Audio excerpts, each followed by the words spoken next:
Feeling like a shark in a shrimp tank. Big fish, small pond in the shrimp tank. Hey everyone, I'm Mark Scribner, your host of the Shrimp Tank in our Boston studios with my co-host Mike Keel, who is in his Sarasota studio today. And we want to welcome everyone to the Shrimp Tank. And what we do here is we get to meet some of the most interesting entrepreneurs, business owners that are doing some amazing things in and around the country. And the Shrimp Tank is available right now in 13 cities. Now we're also in Canada, so it's become international. There's over 1,000 podcasts that could be found at theshrimptank.com/Boston or theshrimptankpodcast.com. Where, again, you get to download either on iTunes, Google. It's nationally syndicated through iHeartRadio. So anywhere that you can find your podcast, you can find us. We'd love to have you follow us for a download. And today we have an amazing guest today that actually has also been impacted by the pandemic, and his business seems to be coming back, and there may be some opportunities. So we'd like to introduce you to Justin Reel from Realplay. And Justin's the CEO. He's a Babson graduate, MBA, super awesome guy, and the type of person that we love to learn more about. So welcome to the show, Justin. Thanks for having me. Happy to be here. Yeah. So the first question that I had, and obviously with the pandemic, and your business is highly focused on arenas and stadiums and all, and we want to learn about this, but how has the pandemic impacted you since your business was relying on that kind of universe, and whether or not you pivoted like everyone else has had to do, which is a, overly used word, but I'm curious, how have you been able to handle all that? I think no different than most of the businesses out there, we really had to rethink our strategy when it came to what do you do about a business that relies on large gatherings of people.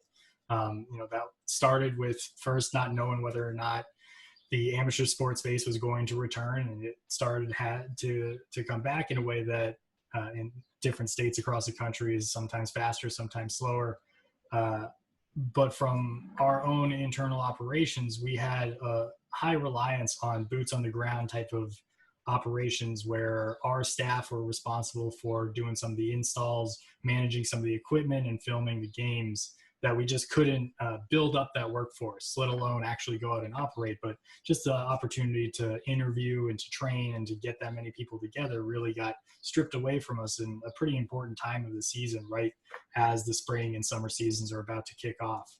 The way that we really changed our approach was thanks in part to the willingness of our partners, the facilities and the tournament organizers that we contract with, to take on the responsibility of filming and to really control the equipment, which was something we've always wanted to get to, but the motivation on behalf of our partners was not quite as solidified as it is now. The realization that with fewer people coming to the events, with fewer people being able to travel, with the restrictions meaning you can't have as many, say, games during the course of a day even that you used to, the push has really been about generating more revenue and making each game more profitable and finding unique and creative ways to do that. We are perfectly positioned to provide these facilities and these tournament organizers another product to sell that doesn't really require them to deviate far from what they're already doing.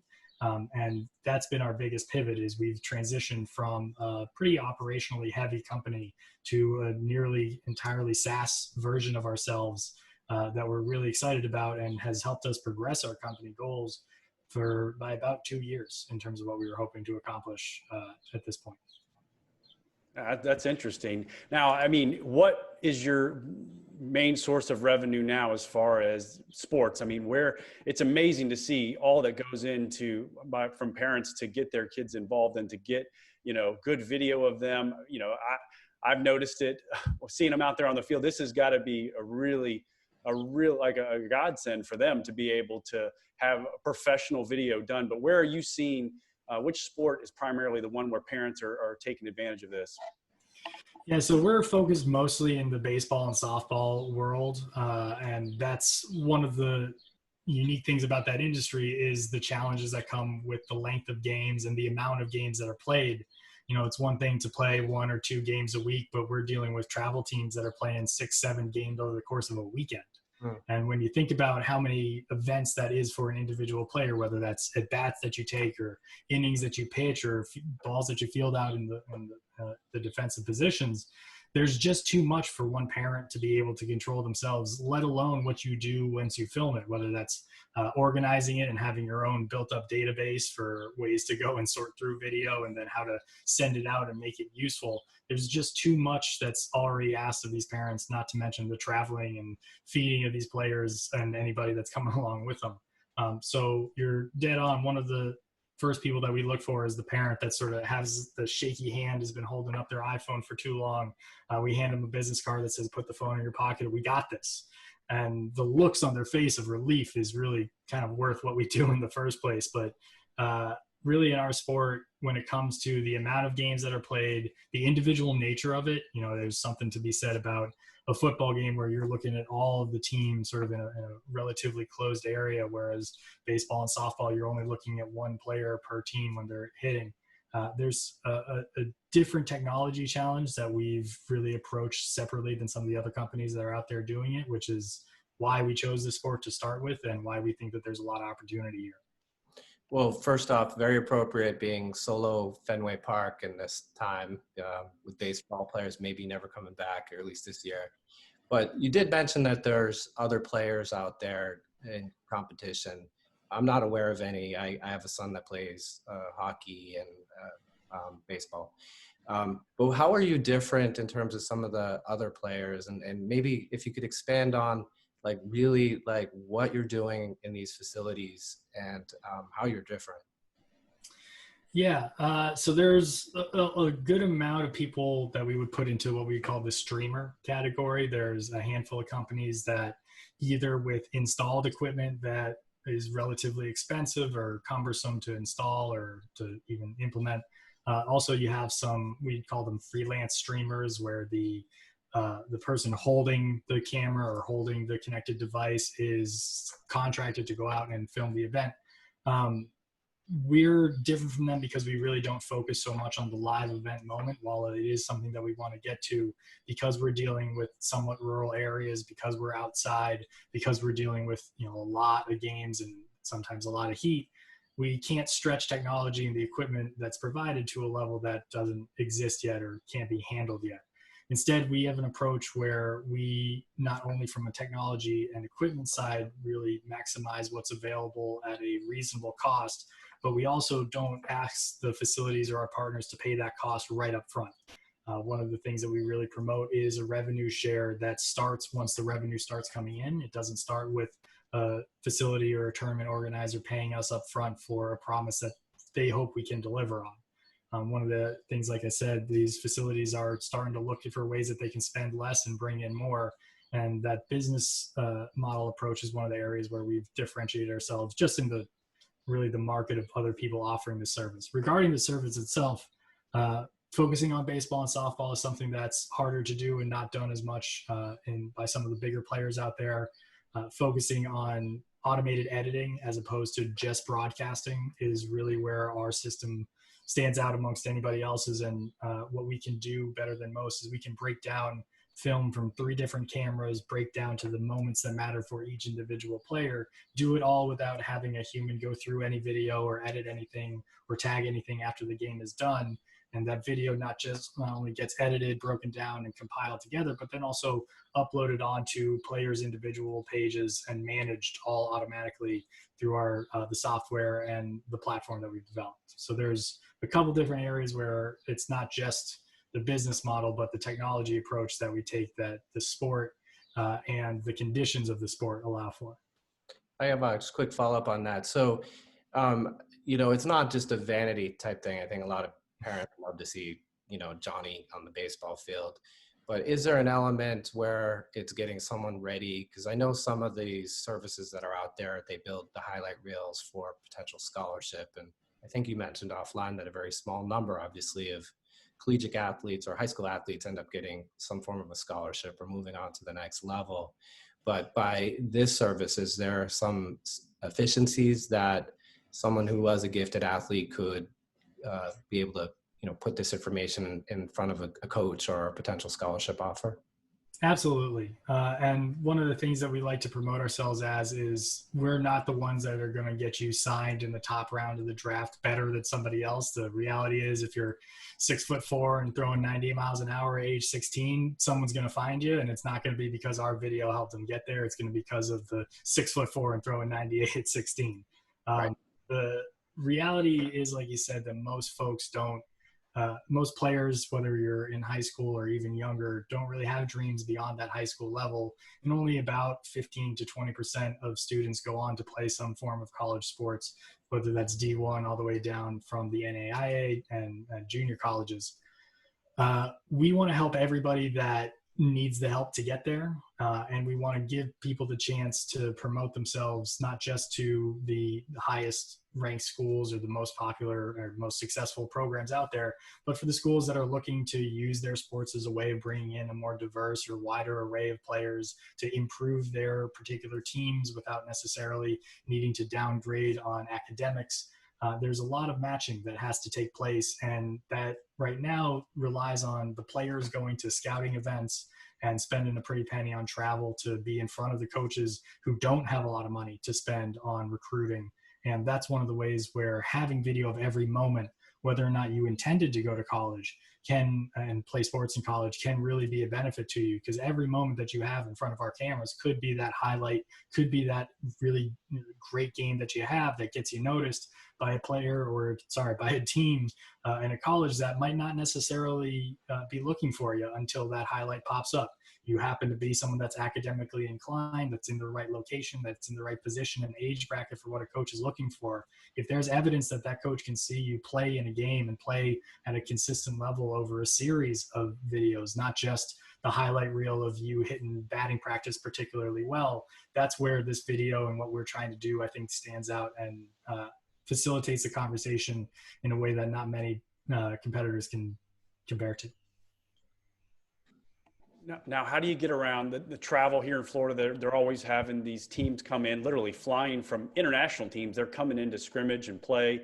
How would you work in that type of environment? I guess it's like the US AAA or whatever, USSSA, those tournament where they're playing at different locations. How do you do that? Because you got some really good opportunities to display, how good your kid is in an environment that's, a lot of pressure. How do you get your equipment to that? Yeah, so like you said, there's a couple larger organizations. USSSA is a definite leader in the clubhouse. You have Perfect Game, Prep Baseball Report, Game Day USA, Athletics, and Ripken Baseball are all sort of these multi-state organizations that started 10, 15 years ago towards trying to promote players and have now grown to the national levels that they're reaching, which are very impressive and have ultimately transformed the game. You want to partner with them as soon as you possibly can.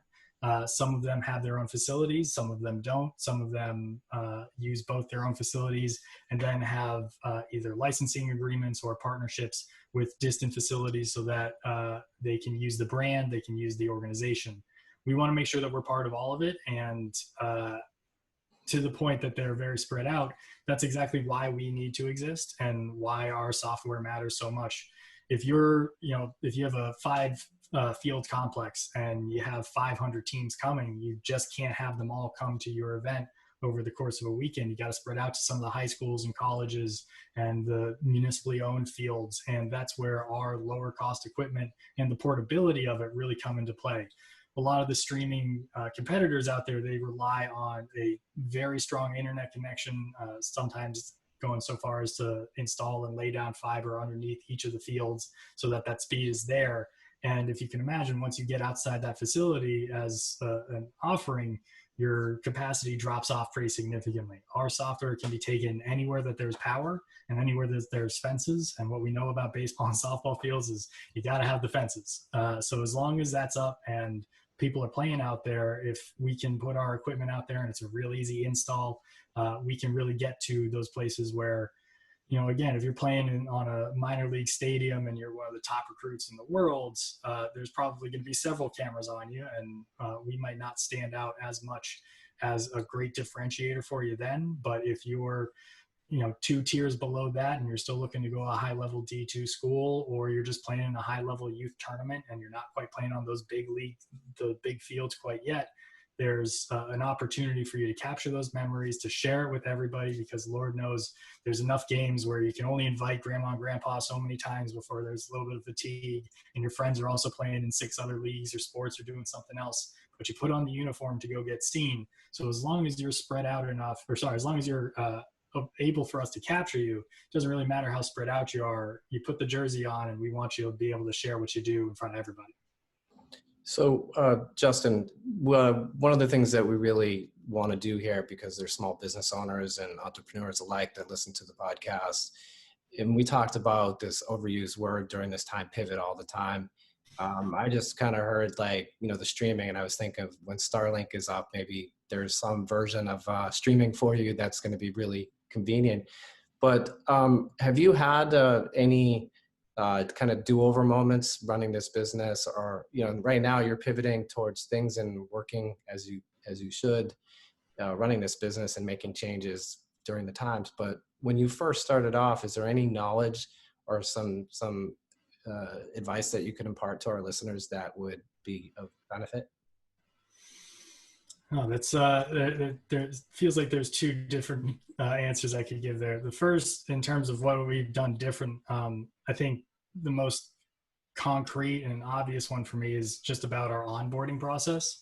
For those of you that are looking to start businesses out there or haven't started a business before, never downplay the importance of making it easy to buy what you're selling, whether that's through an easy sign-up process or a reliable communication tool. We made the mistake early on that, well, if we can just get the knowledge of the product out there and we have, a couple ways, whether it's a website that you can just sort of log into and then we'll respond to your email. There was just not as much focus on making a really streamlined onboarding process part of our product, which is now what we've really focused on, especially in this last year, along with some other automation pieces. But that was one of those areas where, we had the product, the technology could do what we needed to do, but how to sell it was not something that we'd spent a lot of time, leveraging technology for. So I think that's one of the areas I look at as did we have some missteps, and we've probably lost, I'd say, about 20 to 25% of the customers that we could have, just because we were trying to either hand write down parents' email addresses or try to call up some numbers that we just couldn't get the right numbers for, and there was no way to really verify where this information was coming from. Yeah.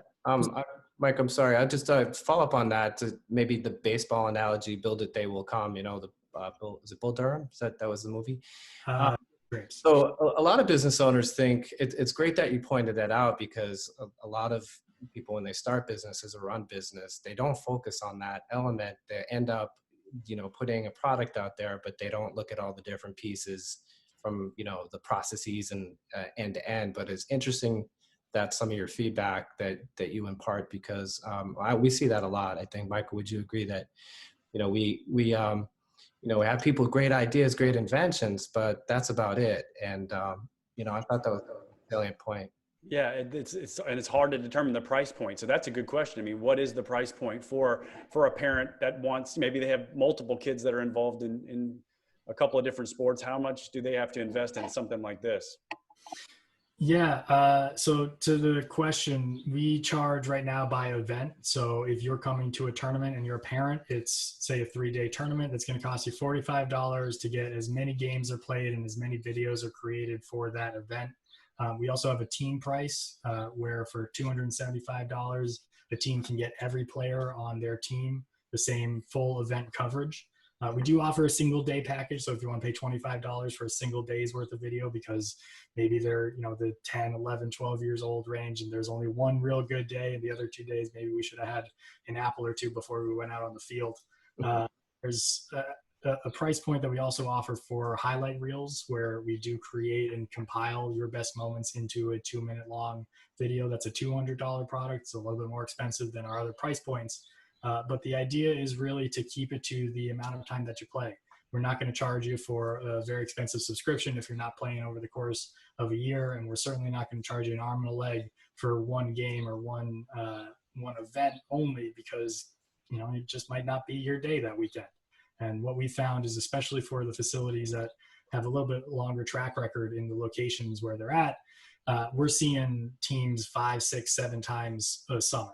And that gives a lot of opportunity for us to sell and sell again, to build up our user base and build up their video collections, but also gives them a chance to potentially spend money on one tournament and pass on another, like I said, if that just wasn't for you. And how do you handle the sales for that? I mean, are you, well, first off, my question would be, how many cities are you in now? And what would be your vision of how many cities you want to end up in? So pre-COVID, we were going to be in 7 different cities in 6 different states. And we grew from 2 to 7 in a matter of a year. That's back down now to 4. And we still have a couple of our groups in New York that are obviously taking a little bit longer than most. So we'll count them in on our roster, but they're not as active as we want them to be. Mm-hmm. I'm just curious about, now, when you started this business, how did you raise funds to get it? Because I would assume there's obviously some investment and capital outlay that's required to get equipment and things like that. But did you go the angel route and start to generate funds that way? Or is it friends and family? Like, how did you get the seed capital to get this thing going? The earliest seed really did come, I think it was a combination. There was some money that I had from past jobs that I was able to put into it. I was in business school while sort of the idea materialized, and I got to run those earliest experiments while not worrying too much about how it was going to affect my regular job or impact a larger or more leveraged activity that I was doing. And then once we really established an MVP and had a direct line towards business in the future, that's when we started to raise angel funds. We raised, we called it Seed 1 throughout the course of the summer of 2019. We're in the middle of our fundraise for what we're calling Seed 2, which is building off of the success last year, but not quite that Series A explosive growth because of the current times and because of the opportunities presented to us. We're really looking to cap ourselves at 10 facilities total before we look to the next stage, where we will be a self-sustaining business, where we will be able to fund some growth. But if we do want to hit that rocket ship hockey stick style trajectory that our angels do look for, then that will involve us going to venture funds and getting a little venture backing before growing to the scale that generates that $100 million in revenue you want to in 5 years. Mm-hmm. What's your philosophy on borrowing money to grow? That's a good question. Especially for earlier on, I think the mentality you have to have is a very unselfish one. If you believe in the idea, if you believe in your self as somebody that can maybe not only come up with one idea, but that has a couple ideas that can come to fruition over the course of your lifetime. Earlier days, you got to find the people to help you grow. No one can do this on their own in a way that's truly sustainable as well as you can if you have somebody to support you. And generally speaking, when you're looking for capital, it's not just capital that you get. You get experience, you get connections, you have an understanding, and somebody to really fire business ideas off of that has both a sometimes objective and subjective view, depending on what seat they're currently sitting in. I do know that one of the things that we're lucky about is I don't have any of the kind of early stage nightmare stories about the investor who would just never stop calling you and always had a problem with what you were doing. We were never beholden to some one individual who put in so much more that they really dictated what we were going to do moving forward. And we worked with a group in Boston, Launchpad Ventures, that has a tremendously strong track record, not only of being an active and profitable venture group, but also being an entrepreneur-focused venture group. So Christopher Mirabile and the group over there at Launchpad has really, I think, if for nothing else, protected us against those types of nightmare stories. And I hope that people will have the opportunity to convince the types of investors that we have that their businesses are worth investing in as well. Now, I'll say that the best way to grow a business is to not need investment at all. So if you can grow yourself to the point of being sustainable, and you do want to get to that rocket ship level growth, and that's the only point you have to start talking about investment or seeking outside funds, I believe you are in a very different seat than what I was in. And that is by far the most, I think, attractive place to be. But for those of us that don't have a lot of money to speak with from a family background that we can just throw at problems, that don't have the type of track record of starting companies or doing anything in particular in this in the industry you're trying to jump into, going to find outside funds, so far as I've experienced, has been pretty successful and helpful. So I just would like to remind our listeners that you can catch this show, all our shows for Boston from Sarasota, all the 13 cities from the shrimptankpodcast.com and shrimptankpodcast/Boston.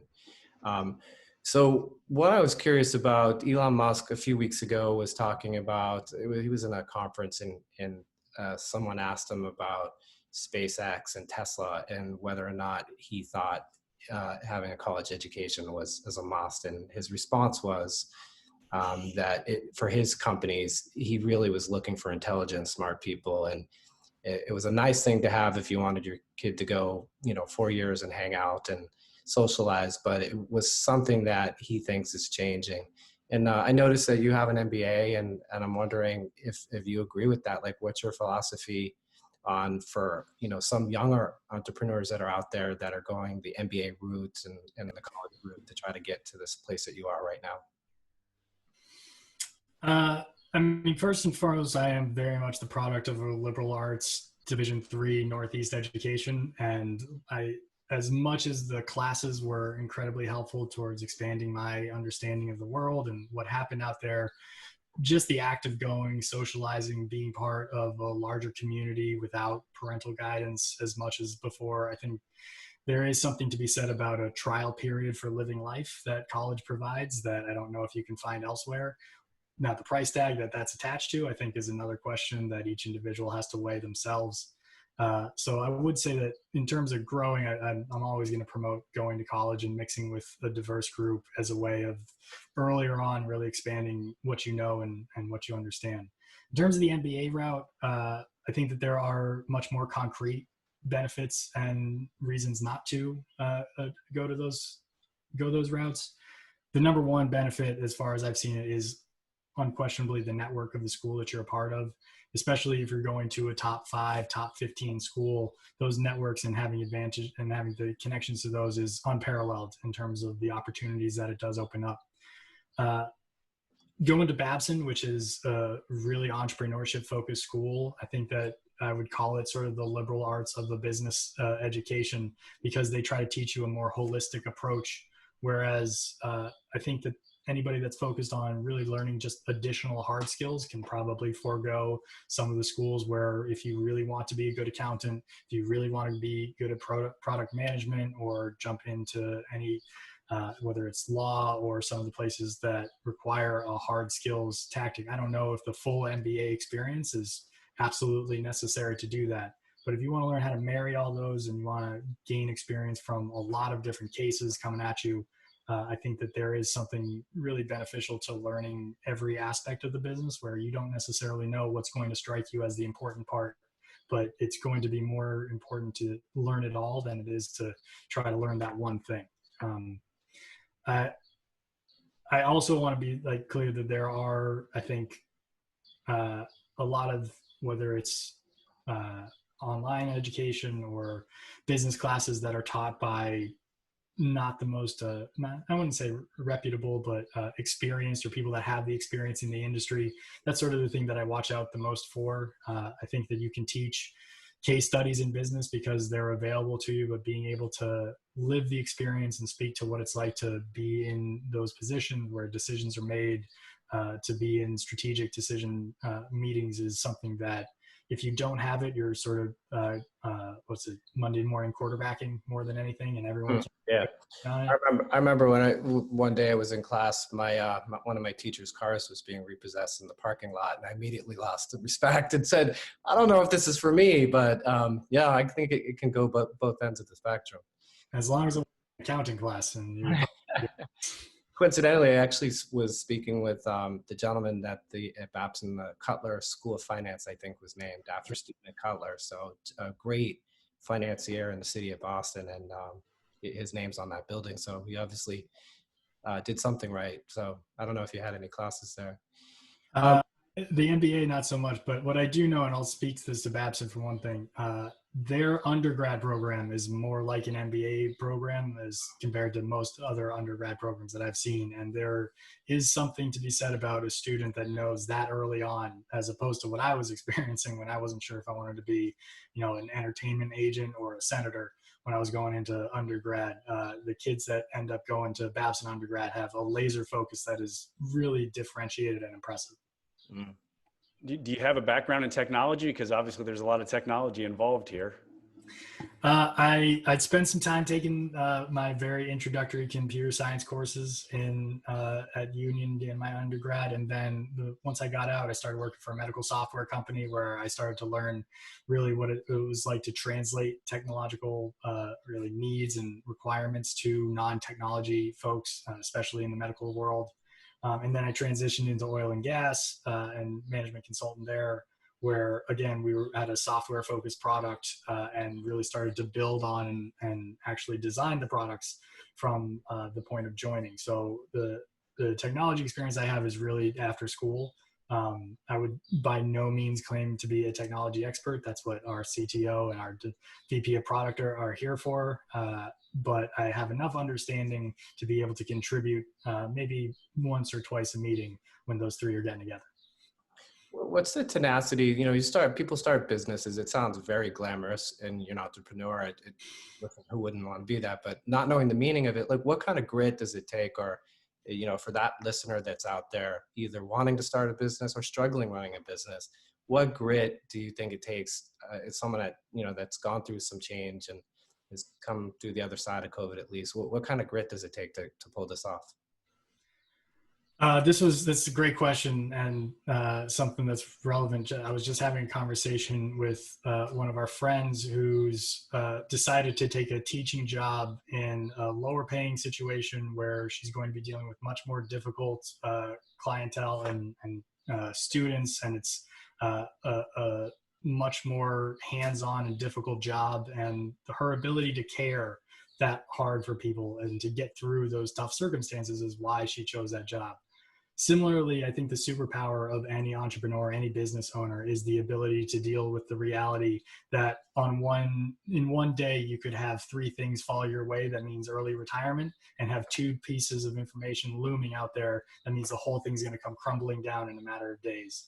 And whether it's your own business that the product isn't holding up, or the people aren't performing the way that you want to, the external world and what's going on. I mean, you talk about getting curveballs thrown your way. What happens when you have a business based on sports and then we can't gather in groups of larger than 25? That's going to come. If it's not this, it's going to be something else. And then once you get past those two difficulties, there's the next person next to you who probably figured out the same thing you did, who's coming for your money, and they're going to come and try to take your business from you because it's a competitive space and that's the world that we live in. So in terms of what type of grit do you need, it needs to be your superpower. It's not how much or how little. That needs to be one of your defining traits. And to anybody who is, and I don't know if this is just colored by my experience or the folks that I know, but anybody that thinks that the art of starting a business and succeeding and growing a business while bringing in investment is a glamorous approach that doesn't mostly involve some type of either groveling, praying that something doesn't go terribly wrong, even though it feels like it's going to go terribly wrong. I want to read the book you're reading, because I have not experienced that glamour at all. It has been, it's always a struggle, and that's what makes it fun. It's what keeps you alive. And I think that there is something you notice in the folks that come back to it, where getting back into that struggle, even if it's just putting a toe in the water and not fully making it their lives, but whether it's an advisor or an investor, everyone's a little addicted to that grind because it is the thing that is the constant challenge and worth getting up for. I agree. I mean, both of us, Micah and I, are both entrepreneurs, and I marvel at the people that have a taste of being an entrepreneur and then they go back to a 9-to-5 job or something different. It's just the high and the ups and the downs are there for sure, but working for yourself and creating a baby or something that you're proud of, that hopefully, or maybe you could sell someday for some major liquidity, that is I think interesting. But not everybody who runs a business feels that way. But I would agree that the passion, the grit, and all consuming approach is everything to running every size company. And that filters down to the organization, I think, pretty dramatically from a cultural perspective, but also, they're following you. And if you have a weak leader, you usually have a weak company. I don't mean to make this entirely about baseball, although I probably will several times. Sitting at Fenway Park, I think it's okay. But very much being a great hitter. Statistically speaking, you're going to fail most of the time. And if you have any grip on reality, you understand that stepping into a batter's box, that the guy across the mountain from you, he's probably got more in the tank and he's going to have more success against you than you're going to have against them. But if you allow that to sink in and you think that that's the mentality to have, you're never going to have any success. The only success you can find is if you step into that batter's box completely aware of the statistics and willing to say, not today, not me, not this time. This is the time where I'm going to get up there, I'm going to give it everything I got, and it's going to work out great. And if you don't have that type of confidence going into it, even though you're probably going to fail, then it's not going to be a fun day for you at the ballpark. Yeah, I mean, it's amazing when you think a Hall of Fame hitter will only hit 3 out of 10 times to be at 300 batting average. And it's really great advice when you apply business that way, that, some of the greatest, they're only successful 3 out of 10 times, maybe lower at different periods of time. But, it is about batting averages across the board. I do want to just give a quick shout out to my baseball nerds out there. I know the batting averages and everything, a good business WOBA. I don't have a good, but as soon as I do, I'll come up with that and I'll deliver that one. Yeah. So, I think I want to probably stop it right here just because we want to be conscious of your time. We both want to thank you for coming on the show and imparting your knowledge and your success. And we definitely hope you get to those 60, 120 cities or more after this COVID. I think everybody's going to, hopefully we're looking for that V-shaped type of experience, and hopefully that translates into your business. For our listeners, what is the best way to get a hold of you, whether it be email, website, etc.? Yeah, for anybody that's interested, please check us out. It's www.realplay.us. That's REALPLAY.us. You can there's a contact us form if you're a customer, a facility, investor that's interested. If you want to talk to me, feel free to email me directly. It's justin@realplay.us. We're a constantly growing company and always looking for interesting conversations because you never really know what will come from it. So don't hesitate to reach out.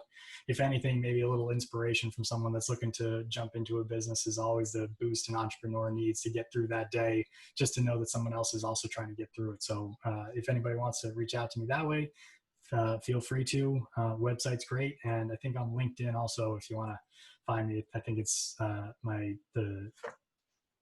the URL is Justin Be Real, is linkedin.com/Justin Be Real. Justin, thanks again for your time, and we wish you continued success. Yeah, nice having you on the show, Justin. Mark, it's great talking to you guys. Thanks for having me, and hopefully we'll get to talk again soon. I've been feeling like a shark in a shrimp tank. Big fish, small pond in a shrimp tank.